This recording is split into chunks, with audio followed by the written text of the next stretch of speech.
ሁሌም ክረምት ቀረብ ሲል እንግዲህ የቤት መረጋዎች ዝግጅት ከወዲሁ ነው የሚጀምረውና ቤታችሁ ምናልባት እንግዲህ በቅርብ ማስመረግ ላሰባችሁ ለአንድ ቤት ምን ያህል ያስፈልገናል፣ ለሰርቪስም ማስመረግ ለምታስቡ ደግሞ የሰርቪስም ጭምር ይዤላችሁ ቀርብ ያለሁኝ።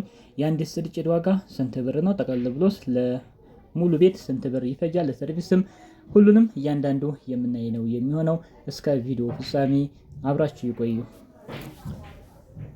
አሰላሙ አለይኩም ወራህመቱላህ ወበረካቱ። ሰላም እንደት ናችሁ? ውድ የቻናሌ ቤተሰቦች ሁሉ ሰላም ሁሉ መልካም ከኔ ጋር አልሐምዱሊላህ ሁሉ ሰላም ነው። እናንተም በያላችሁበት ሰላማችሁ ይብዛልኝ። ውድና የተከበራችሁ ተመልካቾች ለዛሬ ያስኩላችሁ እንግዲህ መረጋን በተመለከተ ይሆናል። እንግዲህ ለአንድ ቤት ምን ያህል ይወስዳል እያንዳንዱ በዝርዝር የምናይ ነው የሚሆነው።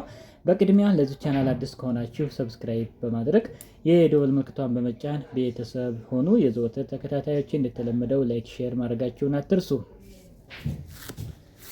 ወደ ተመልካቾች እንግዲህ ብዙ ጊዜ ቤት መረጋ በተለይ ውሃ እጥረት አለበት አካባቢ ላይ ክረምት ጠጋ ሲል ነው። ክረምት ከመግባቱ በፊት ነው ዝግጅቱም። ለምሳሌ እንበልና አፈር አካባቢው ላይ የራሱ እዛው አካባቢ ላይ አፈር የማይገኝበት ቦታዎች ላይ ይኖራሉ።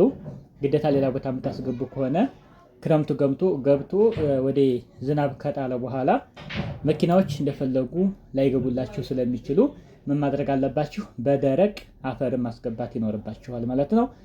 ምክንያቱም ዝናብ ከጣለ በኋላ በጣም ትቸገራላችሁ ማለት ነው። ስለዚህ እንደዚህ አይነት ቦታ ላላችሁ ከወዲሁ ጥቆማ የምሰጣችሁ በደረቅ አፈር ማስገባት ይኖርባችኋል ማለት ነው።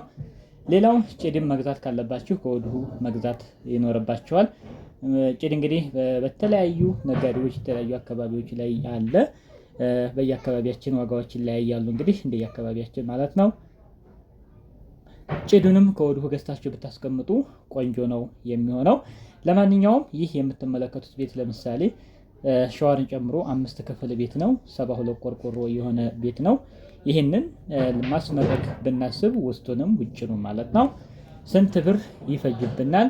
ስንት ስስር ጭድ ያስፈልገዋል? እያንዳንዱ የምናይ ነው የሚሆነው። ሌላው መረጋ ሲታሰብ ቅድሚያ መነሳት ያለባቸው ነገሮች አሉ። የመጀመሪያው ምንድነው? መቃን ነው። የውስጥ መቃን የክፍሎቹ ክፍፋይ ላይ ለምሳሌ መኝታ ቤት፣ 2 መኝታ ቤት ላይ፣ እቃ ቤት ላይ እንዲሁም ሸዋር ቤት ላይ እነዚህ ምን ያስፈልጋቸዋል?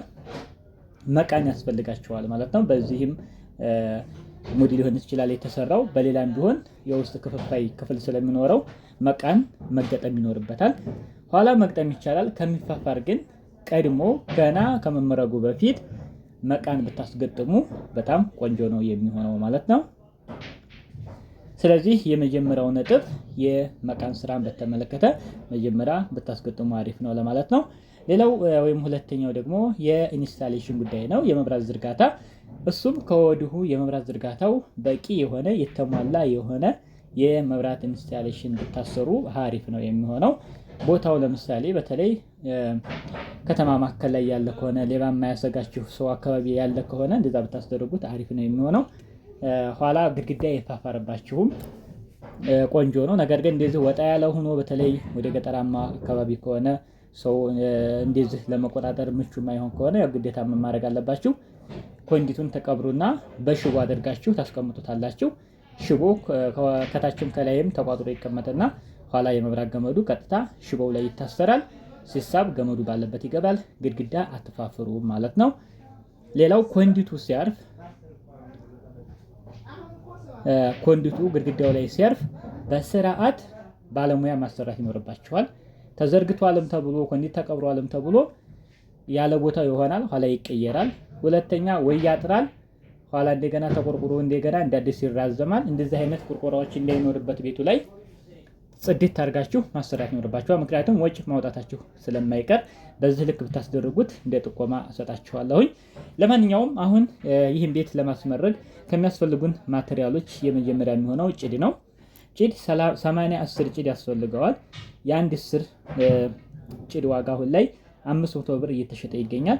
የ80 ስር በ500 ብር 40 ሺህ ብር ለጭድ ብቻ የሚያስፈልግ ይሆናል።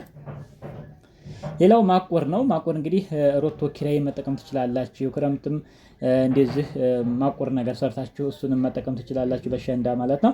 ለማንኛውም ለሮቶ ኪራይ 3 ሮቶ ብትከራዩ አንዳንድ ሺህ ሌትሩ ማለት ነው ለሱ እስከ 7000 ብር ለሮቶ ኪራይ ያስፈልጋቸዋል። ኬንዳ ተገዝቶ ጎዶ ተቆፍሮ ይሰራ ቢባል ወጪው እስከ 20 ሺህ አካባቢ ይሄዳል። ያን ከምታወጡ ሮቶ ብትከራዩ አሪፍ ነው ማለት ነው። ቧንቧም ካላችሁ ቀጥታ ከቧንቧ ትጠቀማላችሁ ማለት ነው። የዚህን ሂሳብ ማይነስ ማድረግ ነው። ሌላው አፈር ነው። አፈር እንግዲህ ቦታው ላይ ያለ አፈር የማይሆን ከሆነ ግዴታ 2 መኪና አፈር ያስፈልጋችኋል። በትልቁ ሲኖ ለሱ እንደየአካባቢያችን የአፈር ዋጋ ይለያያል። እኛ አካባቢ ላይ 13000 ብር ነው አንድ መኪና።